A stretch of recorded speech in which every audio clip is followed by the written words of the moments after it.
Chapter 7: The Restful Hearth. Thane and Alara led Marcus to the Restful Hearth, the village inn that sat nestled in the heart of Eldergrove. The inn's timbered walls and thatched roof exuded a rustic charm, and as they stepped inside, Marcus was enveloped by the scent of burning wood, hearty stew, and freshly baked bread. The warmth of the hearth immediately chased away the chill he hadn't realized he was carrying.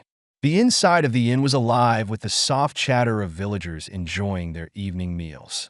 Wooden tables were scattered throughout, with lanterns hanging above, casting a golden glow over everything.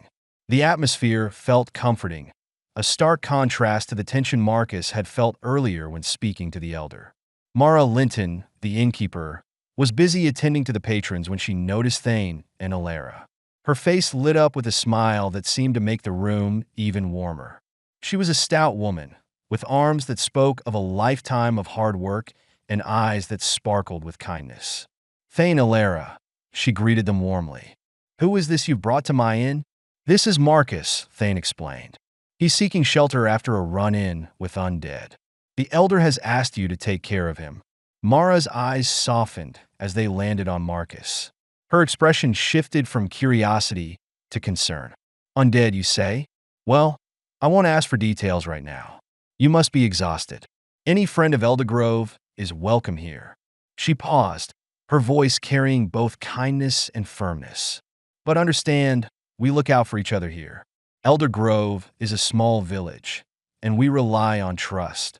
"Of course," Marcus replied, nodding gratefully. "I understand. I'm very thankful for your hospitality." Mara's face softened even more. "Come, Marcus. Let's get you settled in a room." She motioned for him to follow.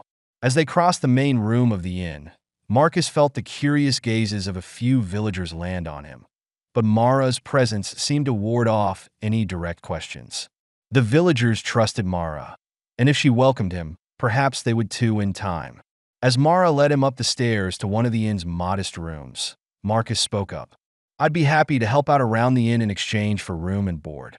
I'm not looking for charity." Mara glanced back at him, her approving smile returning. "That sounds fair. We could always use an extra pair of hands. There's always wood to be chopped, repairs to be made, and the animals need tending. You look like you could handle some hard work." Marcus smiled in return. "I can. I'll start first thing tomorrow." The room Mara showed him was simple but comfortable, with a small bed, a wash basin, and a window that overlooked the village square. As Marcus settled onto the bed, he felt a sense of relief wash over him. For the first time in days, he felt safe, though he knew it would be temporary. Thaler's minions wouldn't give up their pursuit so easily.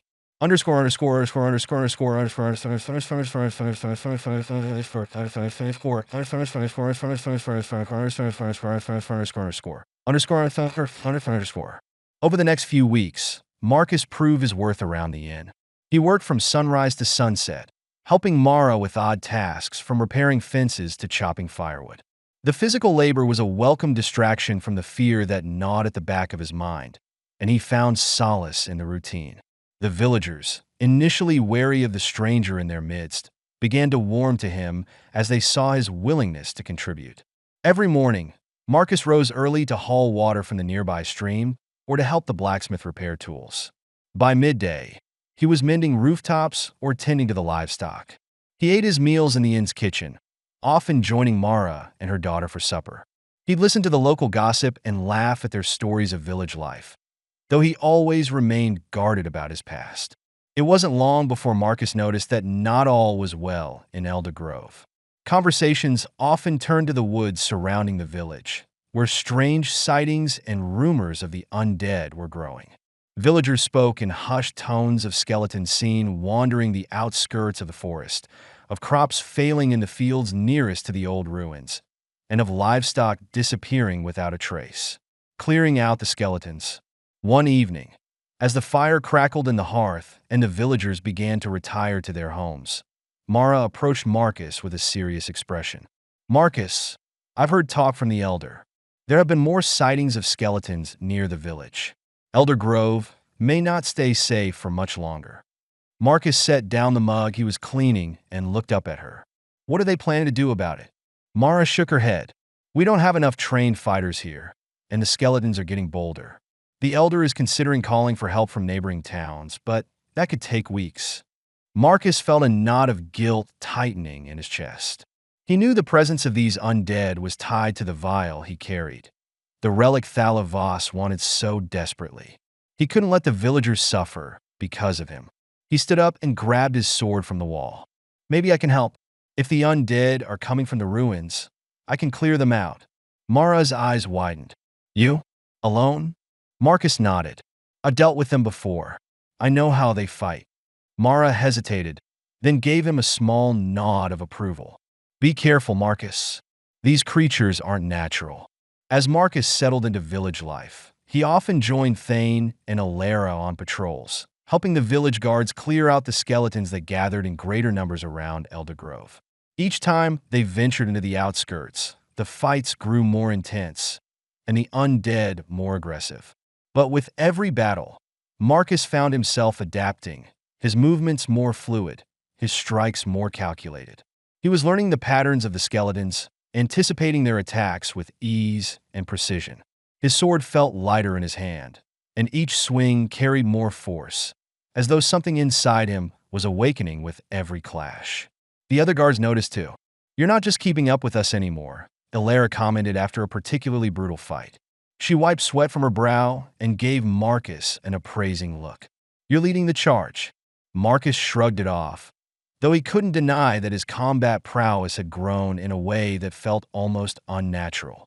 The more he fought, the more the world around him seemed to slow in those crucial moments of battle. He could sense the smallest shifts in the air, the creak of bone and metal before a skeleton struck. It wasn't just skill, there was something more, and it unnerved him. One evening, after they dispatched a larger group of skeletons than usual, Marcus felt that surge again. An electric jolt that coursed through his body, leaving his muscles tighter, his reflexes sharper.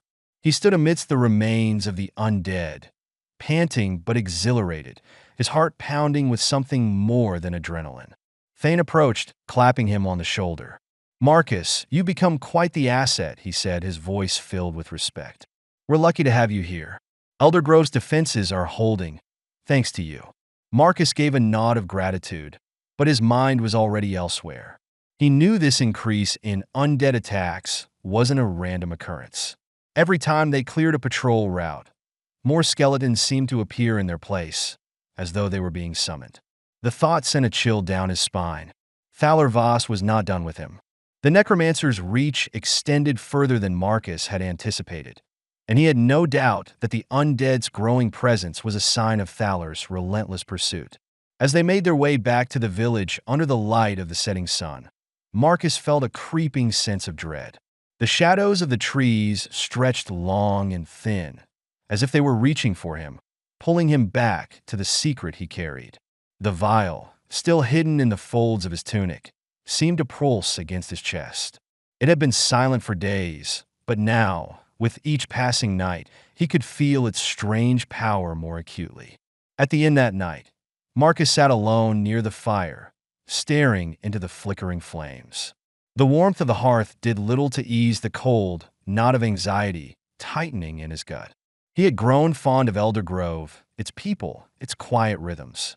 The village had become a temporary sanctuary from the storm that followed him. But deep down, Marcus knew it wouldn't last.